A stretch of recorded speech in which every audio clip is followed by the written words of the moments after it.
행복은 멀리 있지 않습니다. 오늘은 마음의 새로움 채우기 이런 제목으로 말씀을 나누고자 합니다. 아주 옛날 호랑이가 담배 먹던 시절입니다. 이리 한 마리가 따뜻한 봄날에 동산에 누워서 동화책을 읽고 있었답니다. 그런데 동화책을 읽어보니까 이리인 자기는 순, 깡패, 도둑놈, 강도, 사기꾼으로 나오더래요. 그런데 양은 항상 착한 주인공으로 나오더래요. 그래서 그걸 읽다 보니까 어차피 나도 한 번 사는 건데 기왕이면 나도 양으로 살고 싶다, 그런 생각이 들더래요. 그래서 양이 되고 싶은데 이거 어떻게 하면 양이 되나? 근데 이게 제주를 넘으면 뭐 또 어떻게 바뀔 수 있다고 그래서 아무리 제주를 넘어도 아프기만 하지 양이 되질 않는 거예요. 그런데도 너무나 양이 되고 싶었어요. 그래서 꾀를 냈습니다. 며칠 전에 잡아먹은 양가죽 하나를 잘 손질해서 이렇게 딱 뒤집어 쓰고, 그 다음에 이제 며칠을 울음소리도 그렇고 걸음걸이를 잘 연습한 다음에 어느 날 밤에 양 우리로 숨어 들어갔습니다. 그러니까 양들이 보니까 양 같은데 조금 이상하거든? 근데 여우는, 이 이리는 아주 꾀가 많아가지고 잘 속여가지고 이제 그들과 섞여서 이제 양 흉내를 내면서 살아가는 겁니다. 그러니까 이제 1년이 지나고 2년이 지나고 이제 한 15년이 지나니까 어느 누구도 의심을 하지 않는 거예요. 그리고 이 이리가 자기가 생각해도 나 진짜 양이 됐나 봐, 이 정도로 꿈을 꿔도 양꿈을 꾸는 거야. 우리가 영어 공부하다가 영어로 잠꼬대하면 영어가 텄다고 그러잖아요. 꿈을 꿔도 양꿈을 꾸면 이게 진짜 양 된 거야. 근데 이제 어느 누구도 자기가 자기를 봐도 양 같은데, 울음소리나 걸음걸이나 똑같은데, 이 이리에게는 남에게 말하지 못하는 고민이 하나가 있었습니다. 다른 건 다 꿈까지 양꿈을 꾸는데 뭐가 안 되느냐면 풀을 먹는 게 문제예요. 이게 15년을 양 흉내를 내고 살았는데도 풀을 먹는 건 그렇게 싫고 자꾸 고기 생각이 나는 거예요. 이게 다른 양들은 풀을 그냥 맛있게 먹잖아요. 근데 자기는 이 풀 먹기가 싫은 거야. 옛날에 먹던 자꾸 고기 생각이 나고. 여러분, 이 이리가 15년을 살아도 풀을 맛있게 먹을 수 없다면 몇 년을 더 연습하면 다른 양처럼 풀을 맛있게 먹을 수 있게 될까요? 그건 안 되는 거죠. 그건 불가능한 거예요. 이 이리가 진짜 양들처럼 풀을 맛있게 먹으려면 양가죽 뒤집어 쓰고 연습한다고 되는 게 아니라 그가 애초에 양새끼로 태어나야만이 양처럼 풀을 맛있게 먹을 수 있는 겁니다. 우리 옛날부터 남자는 늑대, 여자는 여우 그러죠. 근데 우리가 이제 결혼할 때는 양가죽을 딱 뒤집어 쓰고 멋지게 보여갖고 우리 결혼해서 지금까지 산단 말이에요.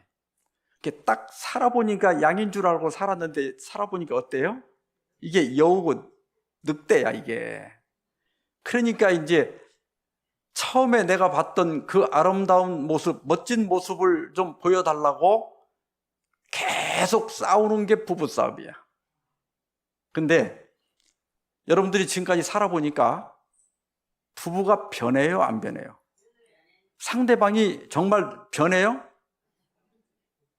변하는 경우도 있긴 있어요. 근데 그건 거의 기적입니다. 사람처럼 안 변하는 게 거의 없어요. 그런데 이렇게 제가 지난번에도 한번 말씀드린 것 같은데 이렇게 힘들게 사는 사람이 있고 좀 쉽게 사는 사람이 있어요. 그런데 쉽게 사는 사람은 될 일만 하고 안 될 일은 안 하는 거예요. 그런데 삶을 어렵게 사는 사람들이 될 일은 안 하고 안 될 일을 하려고 그렇게 애를 써. 저는 이렇게 가만히 보면 꼭 손가락이 없는 사람이 피아노를 치려고 그러고 다리가 없는 사람이 꼭 무슨 마라톤 같은 걸 뛰려고 그러더라고. 그것도 인간 승리죠.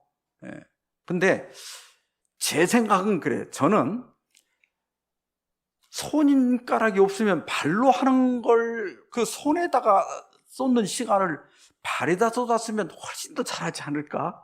저는 이제 그런 걸 보면서 인간 승리, 제가 감동은 받지만 저는 삶의 방식이 그래요. 내가 잘할 수 있는 걸 하자. 그래서 저는 우리 아이들 기를 때도 너는 뭐가 되라 이렇게 하지 않고 이제 니들 시대에는 먹고 사는 건 기본적으로 해결이 되는 시대니까 네가 즐기면서 하고 싶은 직업을 가져라 그렇게 얘기했어요. 저는 우리가 이제는 그 사고방식이 변해야 된다고 생각해요. 그런데 우리가 살면서 다른 사람을 보면서 그래요. 저 사람 말만 좀 조금 하면 좋은데, 근데 그 사람이 내가 아무리 바래도 말이 줄어들어요, 안 줄어들어요? 안 줄어들어. 우리 남편은 저 승질만 좀 안 내면 좋은데, 또 우리 마누라가 저 잔소리만 안 했으면 좋겠는데, 그게 될 일이에요, 안 될 일이에요? 절대로 안 될 일이야. 그런데도 끝까지 그 안 될 일을 되게 하려고 계속 싸우고 따지고 고민하고 그런 사람들이 삶을 어렵게 살고 힘들게 살아요. 그리고 우리 늑대 여우도 사실 내가 이렇게 겉에 쓰고 있는 이 양처럼 진짜 한번 우리 남편에게, 우리 아내에게 멋진 남편, 멋진 아내, 저 사람이 저렇게 원하니까 변해보려고 나도 노력은 해봤지만 그게 돼요, 안 돼요? 안 돼요. 나도 바꿔보려고 하는데 안 되는 거야, 이게. 그래서 예수님께서도 제자들에게 시험에 들지 않게 깨어있어 기도하라. 마음에는 원이로되 뭐가 약해요? 육신이 약하도다. 예수님도 제자들의 그런 연약함을 인정하셨어요. 마음에는 깨어서 기도하고 싶은데 졸음을 이길 수가 없는 거야. 우리도 그렇게 아내가 뭐라고 하니까, 남편이 그렇게 뭐라고 하니까 나도 고쳐보려고 조금은 해봤다고. 근데 고쳐져요, 안 고쳐져요? 안 고쳐져. 나도 안 고쳐지고 나도 변하기 어렵고 상대방도 고치기 어렵고 변하기가 어렵다는 걸 알아야 돼. 그래서 칼 로저스는 저녁 노을을 있는 그대로 즐기라 그랬어요. 우리가 이렇게 노을을 보면서 노을을 바꾸려고 그래요? 그냥 보면서 즐겨요? 그냥 보면서 즐기죠. 그러니까 우리가 모든 사람을 있는 그대로 즐기면 돼요. 저 사람 말이 많구나. 저 사람 말이 없구나. 저 사람 잘 웃는구나. 저 사람은 잘 안 웃는구나. 그렇게만 하면 되는데 거기다 뭘 토를 다르니까 문제야. 그래서 나쁜 사람이다. 이러니까 문제인 거거든. 있는 그대로만 보면 되거든요. 우리 옛말에 작심삼일이란 말 있죠. 단단히 먹은 마음이, 원래 작심하면 지어먹은 마음인데 우리가 작심한다는 건 단단히 마음 먹었다는 뜻이잖아요. 단단히 먹은 마음이 사흘을 가지 못한다. 여기 밑에 만화가 보면 5kg 감량, 이번에도 실패하면 내가 개다. 그리고 이제는 아예 왈왈 멍멍 하면서 그냥 먹어. 그러니까 이 세상 남자들이 연초에 늘 결심했다 평생 못 지키는 게 담배 끊는다는 거고, 여자들이 연초마다 결심하지만 못하는 게 몸무게 줄이는 거래요. 그게 안 돼. 며칠 줄이다가 에이 하자고 먹어버린다고. 근데 우리가 왜 그렇게 변하는 게 어려울까? 사도 바울은 우리 안에 두 개의 내가 있다고 얘기해요. 내가 한 법을 깨달았노니 곧 선을 행하기 원하는 나에게 악이 함께 있는 것이로다 그랬어요. 여기 선을 행하기 원하는 나가 있는데 그 나를 사도 바울은 속사람이라고 그랬고 그 속사람은 선을 원한다고 그랬어요. 그런데 이것이 이지, 다시 말하면 이성, 갈망, 양심 그런 것들이에요. 그런데 여기 내가 내 속사람으로는 이런 우리 이지로서는 하나님의 법을 즐거워하되 내가 하나님의 율법대로 그렇게 순종하며 살려고 하는데 여기 뭐라 그래요? 내 지체 속에서 한 다른 법이 내 마음의 법과 싸워 내 지체 속에 있는 죄의 법으로 나를 사로잡는 것을 보는도다. 여기 또 다른 나가 있어요. 이걸 바울은 내 육신이라고 그랬고 내 육신은 악을 원하는 거예요. 이게 쉽게 말하면 우리가 가지고 태어나는 죄성입니다. 이 죄성은 악한 힘이라고 그랬고 사도 바울은 죄의 법이라고 그랬어요. 그러니까 우리 안에 뭐가 있는 거예요? 죄성, 쉽게 말하면 죄의 법이 있어요. 여기 법이란 말은 법칙이라고 번역해도 되거든요. 여러분 제가 이걸 이렇게 들고 있다가 이게 놓으면 어떻게 되죠? 떨어지죠. 이게 왜 떨어져요? 만유인력의 법칙 혹은 중력의 법칙 때문에 떨어지죠. 근데 여러분 법칙이라고 하는 것은 노력해서 되는 겁니까? 저절로 되는 겁니까? 이게 떨어지는데 노력이 필요합니까? 저절로 되는 거죠. 그리고 법칙은 변합니까? 안 변합니까? 이게 어떤 때는 놔도 떠다녀요? 변하질 않아요. 100번 놔도 100번 다 떨어집니다. 그러면 자 여기 이제 중력의 법칙은 이걸 지금 땅으로 끌어당기고 있죠. 근데 지금은 안 떨어지죠. 왜냐하면 제가 붙잡고 있으니까. 그러면 저하고 지금 법칙하고 싸우고 있는 건데 계속 싸우다 보면 누가 이길까요? 법칙이 이길까요? 제가 이길까요? 법칙이 이기죠. 저는 힘이 빠져서도 놓게 되고 지겨워서도 놓게 되지 이걸 뭐하러 들고 있어. 그러니까 바울은 죄를 법이라고 법칙이라고 묘사한 것은 굉장한 의미가 있는 거예요. 그러니까 우리가 죄를 짓는 거, 예를 들어서 누군가를 미워하는 거, 누군가를 욕하는 거, 우리가 이기적인 어떤 마음을 품는 것은 노력해서 되는 게 아니라 저절로 돼요. 노력하지 않아도 그냥 쉽게 돼. 근데 우리가 누군가를 사랑하는 거, 누군가를 용서하는 거, 이게 저절로 됩니까? 우리가 이타적인 마음을 갖는 거, 이건 저절로 되지 않아요.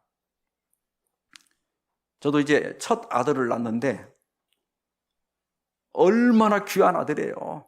박혁것의 62대 손 아들이 낳았는데 그래가지고 저는 그 아이한테 아빠, 엄마를 먼저 가르친 게 아니라 예수님이란 말을 먼저 가르쳤어. 예수님.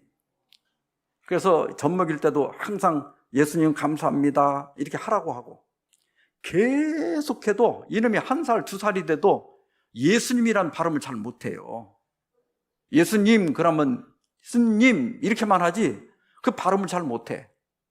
근데 얘가 어느 날 밖에 나가서 친구들하고 한 2시간 놀다가 이제 집을 왔어요. 근데 얘가 이렇게 코코블록으로 뭘 만들어 놨는데 내가 그걸 치운다고 다 뜯어갖고 치워놨더니 그거 지가 만든 거 부셨다고 나보고 개새끼 이러는 거야. 아니 몇 년을 가르쳐도 예수님 발음을 못하는데 개새끼는 한 2시간 놀다 오니까 금방 배워갖고 와서 그러더라고. 그리고 이 녀석이 이제 아이스크림을 사달라고 그래서 아이스크림을 사줬는데 그 꼬마가 이거 하나 다 먹으면 너무 양이 많잖아요. 애한테 이제 해로우니까 내가 이제 그 아이스크림을 좀 아빠를 달라고 그러면 안 주려고 그래요. 근데 내가 너 이기심을 갖고 살아라 가르친 적이 없거든요. 그래도 이기심은 저절로 돼. 그래서 이제 내가 막 거기서 우는 신정도 하고 막 쪼르고 이렇게 하면 이제 할 수 없이 이렇게 주워. 그러면 내가 일부러 입을 크게 벌리고 이렇게 다가가면 손이 뒤로 점점 빠져. 그런 이기심은 안 배워도 저절로 되는 거야. 그러니까 우리 안에는 뭐가 있다? 죄의 법이 있다. 이걸 신학적으로는 죄성이라고 해요. 그래서 여러분 사람은 절대로 안 변하는 것이고 인간의 본성은 선하지 않고 악하게 태어나는 것이 맞습니다. 그러면 우리가 이러한 악한 마음에 어떻게 새로움을 채울 수 있을까? 우리가 어떻게 변화될 수 있을까 하는 문제를 오늘 저녁에 다루고자 합니다. 여기 니고데모라고 하는 사람은 사내들인 회원인데 우리로 말하면 국회의원입니다. 그런데 이 니고데모가 밤중에 예수님을 찾아왔어요. 그리고 이제 예수님에 대해서는 평가가, 서민들은 예수님을 굉장히 따르고 좋아하는데 종교 지도자들은 예수님을 이거 뭔가 이 사회 변혁을 일으키려고 하고 기존 질서를 뒤엎으려고 하는 위험한 인물로 봤거든요. 그런데 이 니고데모는 찾아와서 나는 당신이 하나님께서 보낸 선한 선생인 것을 인정합니다. 그렇게 얘기했어요. 그러니까 이 말이 뭐냐면 저하고 예수님은 같은 편입니다. 이렇게 얘기한 거예요. 근데 예수님께서 그 니고데모에게 이렇게 답변을 하십니다. 진실로 진실로 내게 이르노니 사람이 거듭나지 아니하면 하나님의 나라를 볼 수 없느니라. 여기 거듭난다고 하는 말은 아노센인데, 헬라어로 아노센인데 위로부터 난다 혹은 새로 난다, 다시 난다 이런 뜻이에요. 근데 이 유대인들이 자주 쓰는 단어야. 근데 이 단어는 언제 쓰는 단어냐면은 유대인인 자기들은 아브라함의 자손이기 때문에 무조건 자동으로 하나님 나라에 들어간다고 믿었어요. 우리는 선택받은 백성이니까. 그러면 이방인들, 유대인이 아닌 사람들이 하나님 나라에 들어가려면 어떻게 되느냐? 유대교로 개종을 해야 돼요. 그래서 유대교로 개종을 했을 때 유대인들이 그 사람에게 뭐라고 했는가 하면 너는 이제 하나님의 아들로, 하나님의 딸로 다시 났다. 아노센 이렇게 얘기했단 말이에요. 그러니까 그것은 이방인들에게 쓰는 말이에요. 근데 예수님이 뭐라고 그래요? 너도 유대인이지만 거듭나지 아니하면, 다시 나지 않으면 하나님 나라에 들어갈 수 없다. 니고데모가 엄청난 충격을 받은 거예요. 이건 완전히 새로운 신학이라. 그래서 이제 어거지를 부립니다. 선생님, 제가 이렇게 나이가 많은데 어떻게 다시 납니까? 제가 어머니 뱃속에 들어갔다 나와야 됩니까? 그러자 예수님께서 이렇게 답변하십니다. 진실로 진실로 내게 이르노니 사람이 물과 성령으로 나지 아니하면 하나님의 나라에 들어갈 수 없느니라. 예수님께서 두 가지를 말씀하셨어요. 자, 다시 나야 되는데 그 어머니 뱃속에 들어갔다 나올 필요는 없다. 물과 성령으로 나야 된다. 자, 그러면 먼저 물로 거듭난다는 것은 뭘까? 베드로전서 3장 21절에 보면 물은 예수 그리스도의 부활하심으로 말미암아 이제 너희를 구원하는 표니 곧 세례라. 어떤 성경에 보면 침례라 이렇게 돼 있어요. 우리 한글 성경이 두 가지로 번역이 나와요. 어떤 성경은 전부 세례라고 번역했고 어떤 성경은 전부 침례라고 번역했습니다. 침례가 맞을까요? 세례가 맞을까요? 여러분들은 침례를 받으니까 다 침례가 맞는 걸 알고 계시죠? 침례는 물속에다가 사람을 이렇게 담궈서 받는 예식이고, 세례는 위에다가 물을 부어서 받는 의식이에요. 자, 이 둘 중에 어떤 게 맞을까? 아니면 아무거나 상관없을까? 그런 생각이 들죠. 원래 이제 이걸 알려면 헬라어 원문을 봐야 되는데, 헬라어 원문에 보면 명사로는 밥티스마, 동사로는 밥티조로 돼 있습니다. 이 뜻은 지금 여러분 그 밑에 그림이 뭐 하는 그림 같아요? 천을 물들이는 그림이죠. 그러니까 천을 물들이기 위해서 물속에다가 잠그다 혹은 가라앉히다, 이것이 밥티조 혹은 밥티스마입니다. 영어는요, 이 헬라어를 번역할 때 음역을 그냥 했어요. 그래가지고 웹타이즈 하면 침례를 주다. 웹티즘, 침례, 웹티스트, 침례교도, 웹티스터리, 침례탕. 그냥 헬라어를 음역을 했기 때문에 아무 문제가 없어. 그런데 먼저 이 성경이 한문으로 번역이 됐고 우리는 한문을 참고해서 한글로 나중에 번역한 거예요. 그런데 중국 선교사들이 그 한문으로 번역할 때 그때는 이미 침례를 주는 교파가 중국 내에서는 아무도 없었어요. 전부 세례를 주고 있으니까 밥티조를 갖다가 세례로 번역한 거예요. 씻을 세자. 그런데 원래 밥티조의 원문은 물속에 잠그다니까 담글 침자로 번역하는 것이 맞습니다. 그래서 우리 옛날 성경, 저희 아버님이 제가 어렸을 때 보던 성경에 보면 거기는 밥팀내라고 돼 있어요. 밥팀내. 그러다가 나중에 이것이 세례로 바뀌었습니다. 이게 세례가 옳으냐, 침례가 옳으냐? 침례가 옳죠. 원문대로 본다고 하면.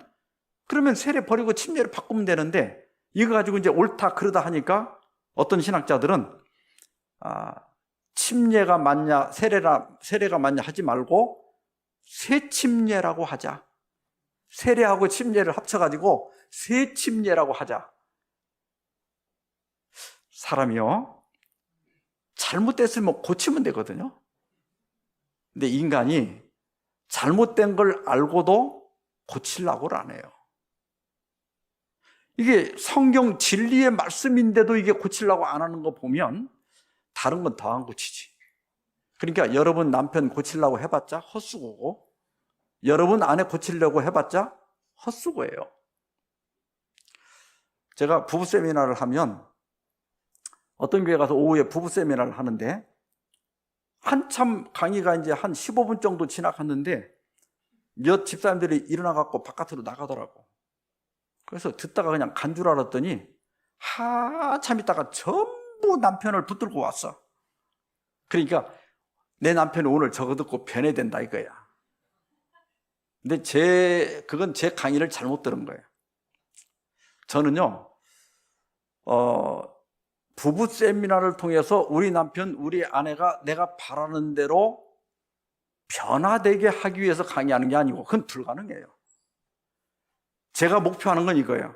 지금 남편, 지금 아내가 지금 이대로 전혀 변하지 않고 이대로 그냥 두고 이 사람하고 내가 더 이상 싸우지 않고 갈등하지 않고 따지지 않고 무난하게 사는 방법을 가르치는 거예요.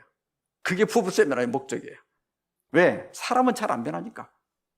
왜냐하면 나부터도 내가 변하나 보라고. 나도 안 변하는데 어떻게 상대가 변하겠어요?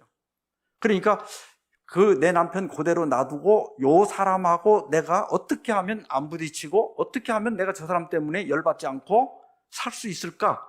다시 말해서 나를 변화시키는 게 제일 쉬워요. 상대방을 변화시키는 게 아니라 나를 변화시키는 게 제일 쉬워요. 여러분 자녀들도 초등학교 졸업했으면 변화될 가능성 거의 없습니다. 사실 우리가 뇌의학적으로 보면 3살까지가 가지를 구부리는 시기라고 그랬어요.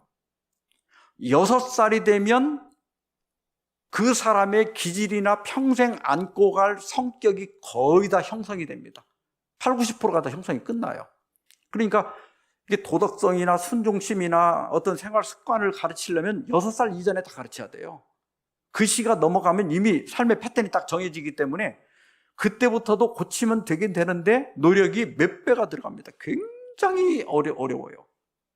그런데 여러분 자녀들이 벌써 고등학교, 대학생 되면 여러분이 그때 가서 잔소리하고 고치려고 해봐야 간격만 멀어지고 사이만 더 나빠지지 절대로 사람이 변하지 않아요. 이제 그때는 아이고 팔자다 그렇게 하고 그냥 살아야 돼. 부딪히지 말고. 자, 그래서 씻을 세자 세례가 틀렸고 담글 침자 침례로 읽는 것이 맞아요.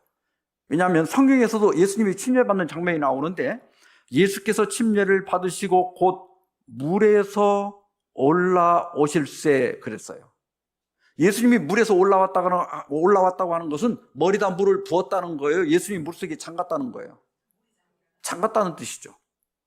그 다음에 그 이디오피아 내시가 빌립이 이디오피아 내시에게 침례를 줄 때도 빌립이 침례를 베풀고 둘이 물에서 올라올세. 그러니까 초대교회는 다 어떻게 했다는 거예요? 물에다가 담그는 침례를 받았다는 것을 알 수가 있습니다. 이렇게 명백한데 그러면 왜 다른 교회는 세례를 줄까요? 원래는 753년에 교황 스테판 2세가 필요한 경우에만 머리에 물을 부어서 침례를 주도록 허용을 했습니다. 어떤 경우냐면 이제 환자들이 평생 예수님 안 믿고 이제 살다가 막 죽기 며칠, 하루 이틀 전에 나도 이제 예수님 믿고 싶다는 거예요. 근데 그 다 죽어가는 사람을 물에 담갔다가는 이거 큰일 날 수 있잖아요.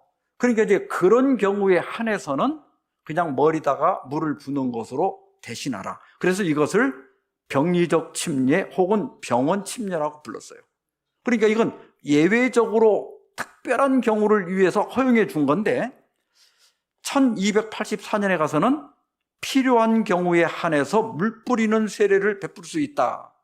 이제 이렇게 종교회의에서 규정이 하나 정식으로 만들어지고 1311년에는 침수 세례, 물에 담그는 세례와 물 뿌리는 세례는 동일하다.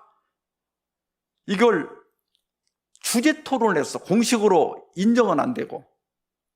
근데 이제 여러분 세례는 여기다 물만 부으면 되지만 침례 받으려면 침례탕도 있어야 되고 막 옷도 갈아입어야 되고 복잡하잖아요. 그러니까 사람들이 점점 편리한 걸 찾기 시작한 거예요. 그러다가 1356년에는 세례와 침례는 같다. 이렇게 결정을 했고 그 다음에 1534년에 영국 국교회 성공회에서 세례를 도입하고 1541년에 장로교회가 도입하고 1643년에 웨스트민스터 종교회의에서 약식 세례를 공식 세례로 인정합니다. 그리고 1664년에 영국 의회에서 약식 세례를 정식 세례로 통과시킴으로써 약식이 정식이 됩니다. 그러니까 미국에 건너간 청교도들이 처음에 영국에서 건너간 거잖아요. 이렇게 가지고 세례가 그냥 보편화가 된 거야.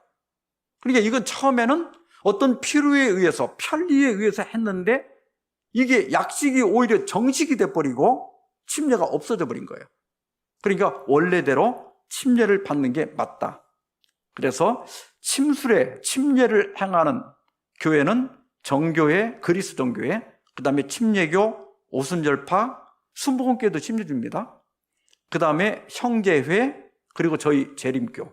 여기 지금도 침례를 성경대로 베풀고 있고, 관술에 물을 머리에 붓는 교파는 가톨릭, 성공회, 감리교, 장로교, 성결교, 루터교 이런 교회들이고, 살술에 이렇게 물을 뿌리는 것은 가톨릭에서만 사용하다가 요즘은 안 하고 있습니다. 자, 그러면 지금도 꼭 침례를 줘야 할까요? 세례를 줘도 괜찮을까요? 아무거나 상관없을까요? 이것도 사람 생각으로 하면 결정하면 안 되겠죠. 에베소서 4장 5절에 보면 주도 한 분이시요 믿음도 하나요 침례도 하나요 하나님도 한 분이시니 그랬어요. 그러니까 우리 인간의 생각대로 이렇게도 되고 저렇게 되는 게 아니라 성경이 인정하는 침례는 하나밖에 없다. 여러분 중에 혹 세례를 받으신 분이 있다고 하면 죄송하지만 잘못 받은 거예요. 그런데 꼭 그렇게 의미만 알면 되지 꼭 물속에 잠그는 그 복잡하고 귀찮은 침례를 꼭 받아야 될까? 그건 우리가 침례 의미를 공부해 보면 정확하게 알 수가 있습니다. 로마서 6장 3절 5절에 보면 무릇 그리스도 예수와 합하여 침례를 받은 우리는 그의 죽으심과 합하여 침례를 받은 줄을 알지 못하느냐. 예수님이 십자가에 죽으셨죠? 우리가 침례를 받을 때도 예수님과 합하여 침례를 받았다는 거예요. 그러니까 여러분 물속에 들어가면 잠깐 동안 숨을 안 쉬죠. 이게 우리가 사람이 죽었을 때 숨 끊어졌다고 그러잖아요. 그러니까 죽은 예수님이 죽은 것과 같이 우리가 물속에 들어갈 때 같이 의식적으로 죽음을 경험하는 거예요. 그리고 만일 우리가 그의 죽으심과 같은 모양으로 연합한 자가 되었으면, 얘가 답을 하네. 또한 그의 부활과 같은 모양으로 연합한 자도 되리라. 그러니까 예수님이 십자가에 돌아가셨다가 3일 만에 부활하셨죠. 그것처럼 우리도 물속에서 올라와서 숨을 다시 쉴 때 예수님이 새 생명으로 부활한 것처럼 우리도 새 생명으로 부활한 것이다. 자, 여기 두 가지 의미가 있는데, 첫째는 영적인 의미에서 죄인인 내가 죽은 것으로 간주됩니다. 여러분이 40의 침례를 받던 50에 받던 60에 받던 70에 받던 침례를 받는 순간 70년 동안 살면서 지은 죄는 다 무효가 됩니다. 영적 죽음으로 침례 이전에 지은 모든 죄가 무효 처리된다. 이것을 공소권 없음이라고 그래요. 예. 이 법적으로는 윌키베카의 공소권 없음을 찾아보면 특별히 이제 어떤 살인자가 다른 사람을 죽이고 자살해 버렸어. 그러면 자살한 사람을 데려다가 재판을 해요, 안 해요? 안 해요. 그때는 이제 경찰이 뭐라고 그래요? 공소권 없음. 이 죄인이 죽어버려가지고 이제 법적으로 처벌할 수가 없다는 거예요. 그러니까 우리가 침례 받는 순간 지난 날이 어떻게 되는 거예요? 공소권 없음이 돼버리는 거예요. 그러니까 우리의 모든 죄를 한꺼번에 해결하는 방법은 침례를 받는 겁니다. 그래서 이게 물을 부어서 되는 게 아니라 물속에 들어가는 침례를 받아야 이 의미를 완벽하게 경험할 수 있는 거예요. 그 다음에 물에서 올라올 때 우리가 예수님과 합하여 어떻게 된다고 그랬죠? 새 생명으로 부활한다고 그랬죠. 우리가 하나님의 자녀로 다시 탄생하게 됩니다. 유대인으로 태어나서 하나님의 자녀가 되는 게 아니라 침례를 받음으로써 우리는 하나님의 자녀가 됩니다. 근데 참 신기한 게 모든 생명은 물에서 나옵니다. 그죠? 성경에 보면 지구도 땅이 물에서 나와 물로 성립했다고 그랬어요. 지구도 물에서 나왔다. 그리고 이스라엘 백성들이 이집트를 나와가지고 가나안 땅으로 들어갈 때 홍해를 건널 때 뭐라고 그랬는가 하면 바다에서 침례를 받았다. 그러니까 하나님의 백성이 되는 의식 가운데 중요한 게 뭐냐면 침례예요. 그리고 우리가 어머니 뱃속에 있을 때도 어디에 있었어요? 양수라고 하는 물속에 있다가 새 생명으로 나온 거죠. 그래서 사람이 물로 태어나야만이 하나님 나라에 들어갈 수 있다. 그게 바로 뭐냐면 침례입니다. 루소는 모든 사람은 세상에 두 번 태어난다. 한 번은 어머니로부터 하나의 생명으로 탄생하고 한 번은 인간으로서 사회에 태어난다. 대개 이제 이때가 청년기예요. 이게 중학생이 되면서부터 사춘기가 오죠. 그리고 이제 부모님 말 안 듣기 시작하죠. 이때가 또 하나의 인격체로서, 또 하나의 독립된 사람으로서 분리되기 시작하는 시기예요. 예. 근데 그때는 이제 좀 이렇게 우리 어른들이 볼 때는 좀 걱정스럽죠. 그러나 사실 긍정적으로 보면 또 하나의 이 사회의 인간으로서, 독립된 인간으로서 성장하는 과정이라고 볼 수가 있습니다. 그런데 보통 사람들은 두 번 태어나고 죽어요. 근데 한 번 더 태어나야 됩니다. 세 번째는 침례를 통해서 하나님의 자녀로 다시 태어나게 됩니다. 여러분 대부분 침례 받으셨죠? 여러분들은 다 이제는 정식 하나님의 아들과 딸이 된 겁니다. 그래서 이렇게 되었을 때 사도 바울은 그런즉 누구든지 그리스도 안에 있으면 새로운 피조물이라. 이전 것은 지나갔으니 보라 새 것이 되었도다. 우리는 이제 새 사람입니다. 뿐만 아니라 이렇게 침례를 받고 물에서 올라왔을 때 우리 이름이 하늘 생명책에 기록이 되고 영원한 생명을 갖게 됩니다. 침례 받은 사람하고 침례 안 받은 사람하고 뭐가 다를까요? 겉으로 보면 똑같습니다. 침례받은 사람도 늙어요? 늙어요. 근데 뭐가 다른가 하면, 여러분, 계란이 유정란이 있고 무정란이 있는데 겉으로 보면 똑같이 생겼어요. 그죠? 그 다음에 깨보면 똑같이 노른자가 있고 똑같이 흰자가 있어. 그런데 유정란은 어미가 품으면 새로운 생명인 병아리가 나오는데, 무정란은 골아버립니다. 그 차이가 어디서 오죠? 저기 작은 약간 희끗하게 보이는 거 있죠? 그게 바로 배반이라고 그러는데, 우리 동네는 그냥 눈이라고 그랬어요. 눈 혹은 씨가 있느냐 없느냐, 그것이 병아리가 태어나느냐 골마버리느냐를 결정하는 겁니다. 예전에 2012년에 과학자들이 2012년이 아니라 1963년에 과학자들이 마사다에서 고대 대추야자 씨앗 4개를 발견했어요. 그래가지고 그 4개 씨앗을 하나하나 방사성 탄소 연대 측정을 해보니까, 첫 번째 씨앗은 2110년이 됐고 두 번째 씨앗은 1995년이 된 것으로 나타났습니다. 그래서 세 번째 건 검사를 하지 않고 그대로 땅에다 한번 심어봤어요. 그랬더니 2달 후에, 8주 후에 싹이 튼 겁니다. 지금 여러분 밑에 보면 싹 튼 거 보이죠? 그래서 대추야자의 이름을 무드셀러라고 지었어요. 성경에서 제일 오래 산 사람이 무드셀러거든요. 그래서 그 이름을 따서 지었어요. 그러니까 여러분 한번 생각해 보세요. 이 씨앗이 2000년이 된 거예요. 2000년. 바짝 말라갖고 그대로 있었던 거예요. 그런데 이걸 땅에다 심어가지고 수분과 적절한 온도가 맞춰지니까 거기서 새로운 싹이 나오는 거예요. 생명은 놀라운 겁니다.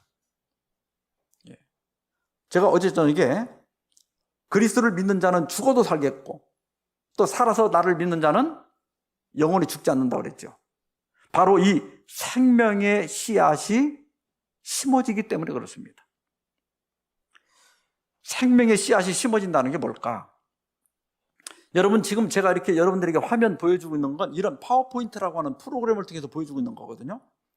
그런데 이 파워포인트라고 하는 프로그램을 만든 사람은 컴퓨터 언어를 갖고 만들어요. 그걸 이제 코드라고 그러는데, 그 코드만 있으면 이런 파워포인트가 만들어집니다.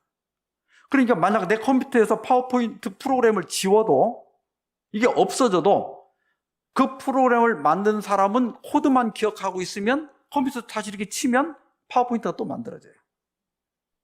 그러니까 우리가 침례를 받을 때 생명의 씨앗이 심어진다는 것은 우리의 코드가 하나님께 기억된다는 뜻이에요. 하나님은 프로그래머입니다. 우리 코드만 딱 가지고 있으면, 그냥 흙에서 우리 처음에 인간을 만들었잖아요. 그러니까 이런 흙 가지고 진흙이다 이게 갖고 만들었다는 게 아니라 흙의 요소들을 갖고 만드는 거예요. 그러니까 그 코드만 제대로 조합을 이루면 파워포인트라는 프로그램이 나온 것처럼 흙에서 여러 요소를 뽑아갖고 이 사람은 유전자 DNA가 어떻게 생겼지? 그것만 기억하고 있다가 그대로 만들면 내가 다시 부활할 때 지금 나와 똑같은 사람이 그대로 만들어지는 거예요. 그러니까 우리가 하나님께 기억이 되는 거예요. 그래서 스데반도 죽을 때 뭐라고 하면서 죽어요? 내 영혼을 주께 부탁하나이다. 이렇게 자기 영혼을 맡기는 것은 내 코드를 맡기는 거예요. 그럼 우리가 다 썩어서 없어져도 하나님은 코드만 가지고 있으면 우리를 다시 부활시킬 수가 있는 겁니다. 그래서 예수님은 나를 믿는 자는 죽어도 살겠고 무릇 살아서 나를 믿는 자는 영원히 죽지 아니하리니 이것을 네가 믿느냐. 그래서 여러분, 침례를 받은 사람은 성경대로 보면 죽는 게 아니에요. 그래서 우리 기독교인들은 그 죽은 사람을 뭐라고 그러죠? 잠들었다. 왜? 잠자는 동안 아무것도 모르니까. 죽은 사람 아무것도 모르니까. 그런데 왜 잠들었다고 하는가 하면 아침이 되면 다시 깨어나잖아요. 그러니까 우리는 그 깨어날 수 있는 특권을 가지고 잠드는 거예요. 그러니까 죽는 게 아니죠. 영원히 죽지 않는 거예요. 뿐만 아니라 하나님 나라에 들어갈 자격을 얻게 됩니다. 여러분도 여권이 있어요? 예. 제가 연수원에 있을 때 저는 뭐 이제 매년 뭐 사방으로 국내외 돌아다니니까 괜찮은데 우리 직원들은 그 연수원 산속에서만 근무를 하는 거예요. 1년 내내. 거기는 제일 마지막 그 백운산 자락 맨 마지막이에요. 거기 더 이상은 없어. 그러니까 거기는 아무것도 없어. 그냥 산만 있어요. 그래서 직원들한테 너무 미안해가지고 이제 한 번은 그 직원들을 다 데리고 필리핀으로 소풍을 갔어요. 이게 우리 직원들이 얼마나 좋아하는지. 근데 제가 여러 번 이렇게 여행을 인솔을 해봤는데 공항에 가면 꼭 여권을 안 가져오는 사람들이 있어. 그래서 이제 아침 조회 때마다 막 매일 광고를 했어요. 이제 여권 지금 빨리 다 챙겨 가방에다 딱 넣어놓으라고. 여권 다 챙겼죠? 그 다음 또 여권. 그렇게 이제 해놓고 이제 내일 비행기가 출발하는데 저는 이제 이것저것 가기 전에 해놓고서 이제 한 11시쯤 됐는데 나도 이제 짐을 싸야 되겠더라고. 그래서 짐을 싸다가 제가 늘 여권 넣어놓는 서랍을 열어보니까 여권이 안 보이네. 여권을 어디다 놨지? 사택에 있나? 그래, 사택으로 이제 그 밤중에 가갖고 집을 다 뒤져봐도 여권이 안 나와. 서울집에다 놨나? 집에 전화해갖고 자는 우리 집 사람을 깨워갖고 내 서재에 들어가서 한번 좀 찾아보라고. 서랍 다 열어보고 해도 없대요. 이제 큰일 났네. 이제 내가 이제 여권 꼭 갖고 라고 해놓고 내가 이제 여권이 없어서 이제 비행기를 못 타게 생겼네. 그래서 막 인터넷을 켜가지고 공항에서 어떻게 여권을 받는 방법이 없나 봤더니 없어요. 일주일은 기다려야 되는데 여권 만들려면. 이제 창피는 완전 이제 큰일 났어요, 이거. 그런 때 우리 기독교인들은 뭐 해야 됩니까? 기도해야 돼. 그래서 제가 이제 그 책상에서 무릎을 꿇고 하나님, 나 이제 내일 큰일 났습니다.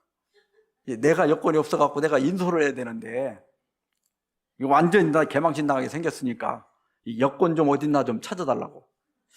근데 그 기도를 하는데 제가 작년에 미국 갔다 와갖고 여권이 이렇게 빳빳해갖고 이렇게 껍데기가 이렇게 휘는 거예요, 자꾸.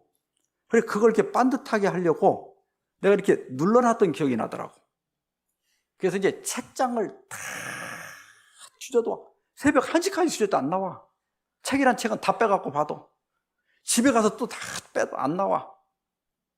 근데 얼핏 이제 내가 책상에 다시 돌아와갖고 이렇게 보니까 다른 건 다 봤는데 여기다 내가 읽으려고 책을 한 10권 쌓아놨는데 여기를 안 봤더라고. 하나하나 뒤져보니까 맨 밑에다 내가 탁 넣어놓은 거야. 이 여권이 평소에는 아무짝에도 쓸모가 없어요. 지금 뭐 여러분 여권 없다고 뭐 누가 뭐 밥을 안 줍니까? 뭐 어디를 못 가게 합니까? 그죠? 근데 이게 언제 중요해요? 비행기 탈 때는 여권 없으면 절대로 비행기 안 태워줍니다. 맞아요? 그러니까 지금 침례를 안 받은 사람도 살아가는 데는 아무 지장 없어요. 근데 언제 이게 중요하냐면 이제 예수님 오셔서 우리가 하늘에 갈 때 그때는 내가 뭐 착한 일을 많이 했고 내가 뭐 기부를 얼마를 했고 나도 뭐 그래도 우리 마누라 치마 잡고 내가 뭐 교회를 뭐 나도 그래도 침례는 안 받았지만 뭐 내가 10년을 다녔고 이게 다 소용없어요. 침례를 받아야 돼. 그래야 하나님 나라에 들어갈 수 있습니다. 자, 그 다음에요. 자, 물로 나야 하지만 또 뭘로 나야 된다고 그랬죠? 성령으로 나야 한다고 그랬죠. 그러면 성령으로 거듭난다는 것은 무슨 뜻일까? 침례 요한은 나는 너에게 물로 침례를 주었거니와 그는 예수님은 성령으로 너희에게 침례를 주시리라 그랬어요. 또 오순절날 베드로는 너희가 회개하여 각각 예수 그리스도의 이름으로 침례를 받고 죄 사함을 받으라 그러면서 그리하면 성령의 선물을 받으리라. 이게 번역이 좀 잘못됐어요. 오히려 옛날 개정판이 잘 됐는데 개역판이 잘 됐는데 이번에 개정판이 나오면서 옛날에는 성령을 선물로 받으리라 이렇게 돼 있었거든요. 성령을 선물로 받으리라. 근데 이번에는 성령의 선물을 받으리라. 성령의 선물은 성령의 은사들이잖아요. 우리가 뭐 노래 잘하는 거, 피아노 잘 치는 다 은사들이잖아요. 병 고치는 거 다 은사들이잖아. 그 뜻이 아니거든요. 성령을 선물로 받는다는 것이 헬라어 원문대로 보면 그게 맞아요. 이 성령을 받는 게 왜 중요할까? 그게 무슨 뜻일까? 이게 보통 이제 우리 한국교회가 잘못돼가지고 성령을 받는 걸 뭘로 생각하는가 하면 방언하는 걸로 생각해. 기도하다가 막 이렇게 하면 이게 성령 받았다고 생각하는데 그게 아니에요. 자, 여기 빌립보서 2장 13절에 보면 너희 안에서 행하시는 이는 하나님이시니 자기의 기쁘신 뜻을 위하여 너희에게 소원을 두고 행하게 하시나니 그랬거든요. 여기 너희 안에서 행하시는 이 말이 에네르게오예요. 영어의 에너지 또 에너자이즈 이런 단어가 다 여기 헬라어 에네르게오에서 나온 거예요. 활기를 돋우다, 열기를 돋우다 이런 뜻이거든요. 힘을 내게 한다. 너희 안에서 힘을 내게 하는 이는 하나님이시니 자기의 기쁘신 뜻을 위하여 너희에게 소원을 두고 행하게 하시나니. 우리 성경은 이렇게 번역됐는데 킹제임스 버전에는 원하게도 하시고 행하게도 하시나니 그랬어요. 그러니까 우리 안에서 이 선한 의지를 일으키는 것도 누가 하는 거다? 성령께서 하시는 일이다. 그리고 내가 하고자 하는 그 선한 일을 실제로 내 삶 속에서 행하게 하는 것도 누가 하는 것이다? 성령께서 하게 해주시는 것이다. 근데 우리가 자칫 생각하면 내가 했다고 생각하지만 우리는 이기적인 존재예요. 아까 말씀드린 것처럼 우리는 이기적이고 욕심이 많고 나밖에 몰라요. 근데 우리가 이타심을 가지고 다른 사람을 도울 수 있는 것은 성령이 우리 안에서 활동하기 때문에 그래요.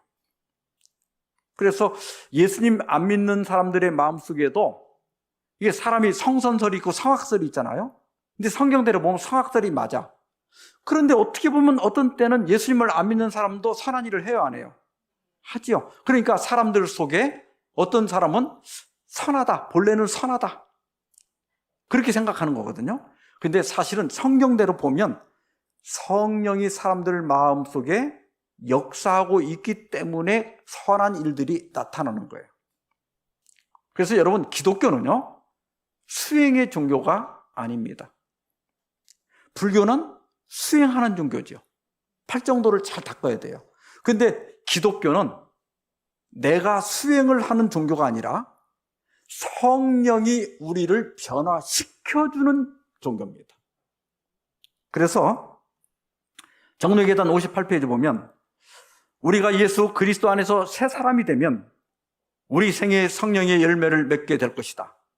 그들은 그분의 성품을 나타내야 하고가 아니라 나타내게 되고 그분의 깨끗하신과 같이 깨끗하게 되어야 한다가 하는 게 아니라 깨끗하게 될 것이다. 그리스도를 따르는 자들은 전에 싫어하던 것들을 좋아하게 될 것이다. 또 그들이 전에 좋아하던 것들을 싫어하게 될 것이다.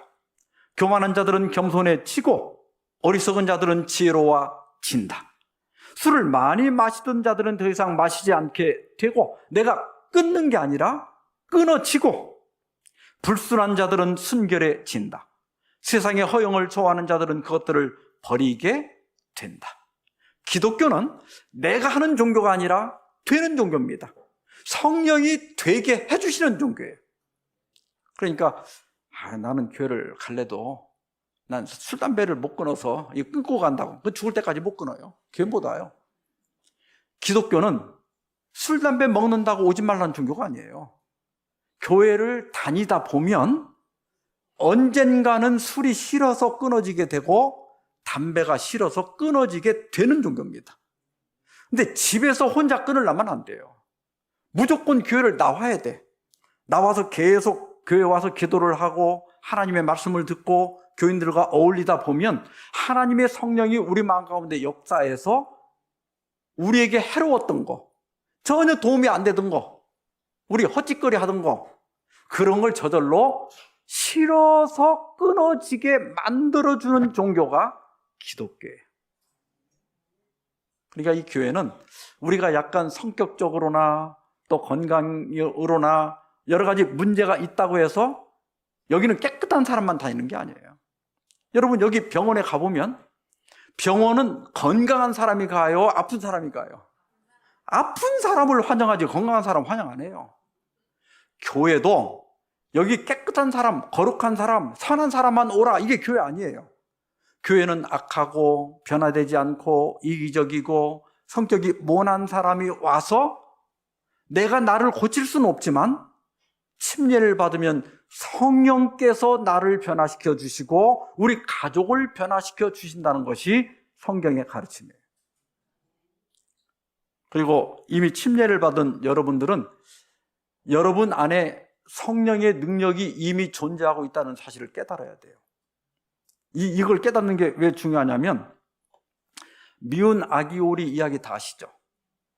어떻게 하다가 백조알 하나가 오리 알 속에 들어가서 같이 부화가 됐어요.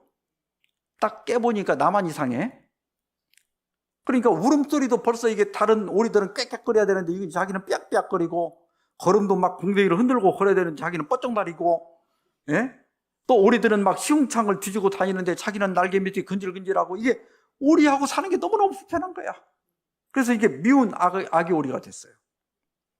근데 어느 날, 어느 따뜻한 봄날, 그 얼음이 녹은 호숫가에 아름다운 백조들이 놀러 왔어요. 그리고 그 미운 아기 오리를 보더니, 네가 얼마나 아름다운 백조인지 너는 모르는구나, 그러는 거예요. 그래서 내가 백조라고요? 하고 이게 물을 쳐다보니까 그 물에 비치는 그 모습을 보니까 자기는 오리가 아니라 백조였던 거예요. 이때부터 이 미운 아기 오리는 더 이상 오리로 살지 않는 겁니다. 날개를 활짝 펴고, 맞았어! 나는 오리가 아니라 백조였어! 그리고 그는 창공을 차고 올라가서 그날부터 더 이상 시궁창을 뒤지지 않고 오리로 살아가기 시작하는 겁니다. 백조로 살아가기 시작하는 거예요. 사람이 안 변한다니까. 그래서 우리가요, 이렇게 언제까지만 기다릴 게 아니라 사실은 이렇게 교회를 다녀도 잘 안 변한다는 사람이 있는데, 우리 안에 이미 날 수 있는 백조로서의 날개가 있는 거야. 근데 내가 아직도 그냥 오리인 줄 알고 사니까 날개를 펴보지 않았던 거야. 침례를 받은 여러분들은 이미 하나님의 아들이고 하나님의 딸이고 이미 선하게 살 수 있는 모든 자질을 갖춘 존재다. 이미 변화될 수 있는 가능성을 가진 사람이라는 것을 여러분들이 깨달아야 됩니다. 그래서 시도해 보시기 바랍니다. 내가 이렇게 해보면 안 될 것 같은데 변하는 걸 경험할 수 있어요. 그래서 여러분 가끔 이렇게 살다 보면 어떤 분들은 그래요. 목사님 설교 듣고 우리 집사람이 변했어요. 이런 사람들이 있어요. 목사님 설교 듣고 우리 남편이 변한 것 같아요. 실제로 하나님의 능력이 이렇게 역사하는 거예요. 그러니까 우리 안에 백조가 있다는 걸 여러분 꼭 기억하시기 바랍니다. 그리고 아직 침례받지 않으신 분들이 계신다고 하면 여러분도 같이 침례를 받으시고, 침례 받는 데는 뭐 그렇게 조건이 까다롭지 않아요. 우리가 여러 가지 아직 나쁜 습관이 있고 해도 침례를 받아야 그게 고쳐지지, 고친 다음에 침례 받으려고 하면 죽기 일주일 전까지 안 고쳐져. 그래서 아직 내가 내 발로 이렇게 걸어 다닐 수 있을 때 꼭 침례를 받으셔서 우리와 함께 영원한 생명을 가지고 우리 예수님 오실 때를 기다리다가 주님 오실 때 우리 날개를 활짝 펴고 하나님의 나라에 들어가게 되시길 바라면서 말씀 마치겠습니다. 제가 오늘은 조금 일찍 끝났죠. 저는 이 세미나 끝날 때 그냥 끝나고 싶지 않아서 우리 잠깐 결심하는 시간을 좀 갖고 끝내려고 합니다. 우리 집사님들 제가 좀 나눠드린 거 좀 다 나눠주세요. 빠르게 좀 나눠주시기 바랍니다.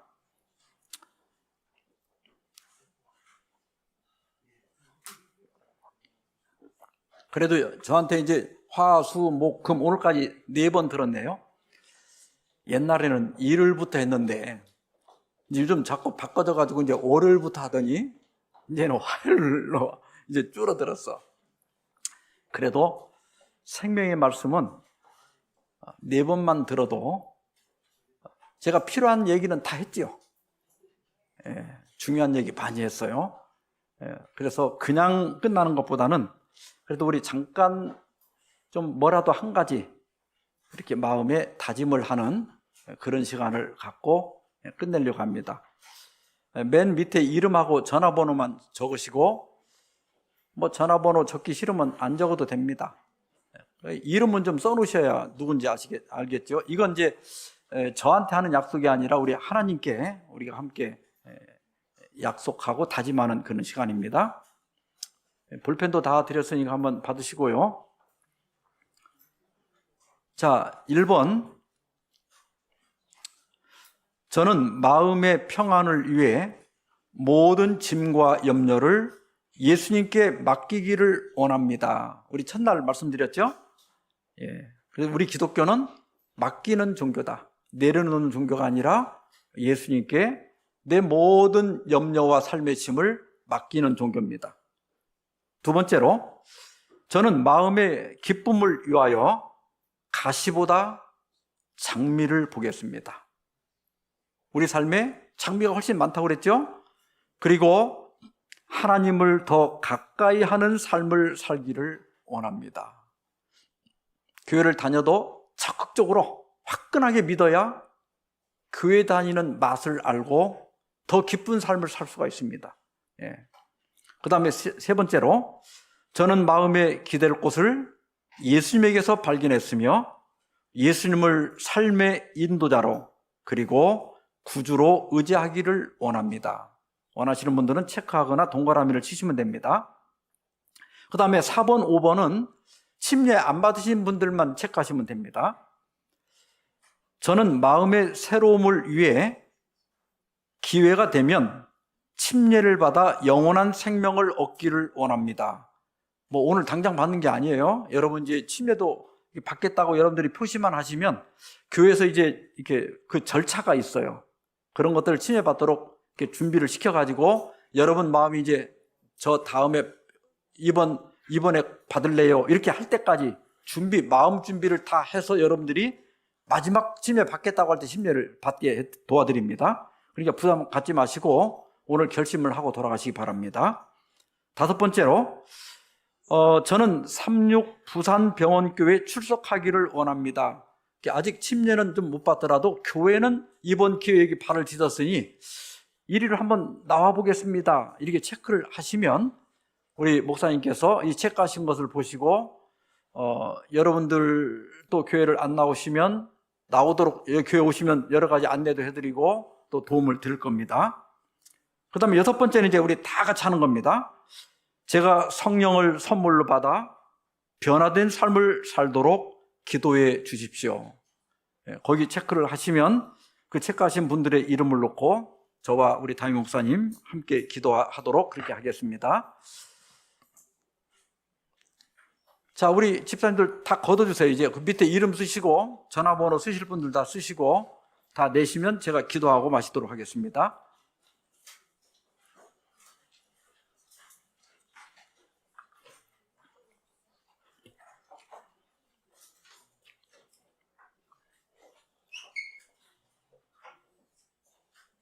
예, 감사합니다. 오늘 우리가 이 종이에다가 동그라미 하나 치는 거지만 우리 하나님께서 그 치는 마음을 귀하게 보시고 또 기억하시라고 믿습니다. 이런 말이 있어요.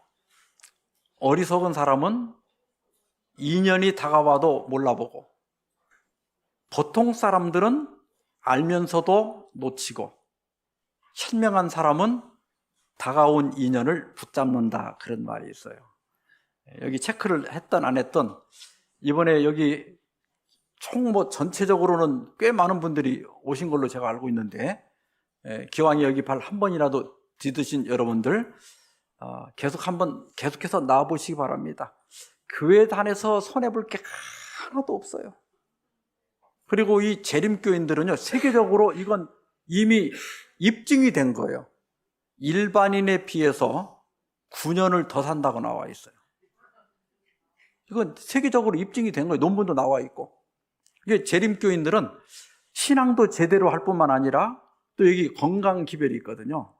그리고 제가 가정에 대한 얘기도 자주 했지만 또 가정에 대해서도 많이 가르치고, 그래서 더 평화롭고 또 건강 법칙을 잘 지키기 때문에 다른 일반인에 비해서 9년을 더 사는데요. 여러분, 요즘 과학을 가지고 의학 지식을 다 동원해도 죽을 사람 1분도 더 연장을 못합니다. 9년을 더 산다는 건 이건 기적 중의 기적입니다. 그리고 다 또 사는 동안에 오래 사는 것도 중요하지만 건강하게 사는 게 중요하잖아요. 그리고 교인 되면 여기 옆에 병원 가면 교인들은 또 얼마 깎아준다고 그러더라고. 교인 돼서 손해볼 게 하나도 없습니다. 우리 기도하고 마치겠습니다. 자비하신 주님, 이번 한 주간 동안 저희로 하여금 행복이 얼마나 우리 가까이 있는지를 하나하나 더듬어 보고 또 찾아볼 수 있도록 인도해 주셔서 감사합니다. 또 우리 병원교회 모든 성도들, 이렇게 우리 하나님을 사랑하고 또 우리 형제들끼리 서로 화목하고 또 하나님의 교회를 위하여 참으로 즐거움으로 헌신하도록 이렇게 지금까지 이끌어 주신 우리 하나님의 은혜를 감사하고 찬양합니다. 또 특별히 이번 세미나 기간 동안 우리 이웃에 계신 많은 분들을 이곳에 보내주셔서 감사합니다. 그분들의 발걸음이 이번으로 끝나는 것이 아니라 영원히 연결되게 도와주셔서 우리와 함께 한 평안 가운데, 한 기쁨 가운데, 한 소망 가운데 살도록 도와주시고, 우리 주님 나라 이 땅에 임할 때 한 사람도 잃어버린 바 되지 아니하고 우리 다 함께 주의 나라에 들어갈 수 있도록 인도하여 주시옵소서. 이 모든 말씀을 예수님의 이름으로 기도하옵나이다. 아멘.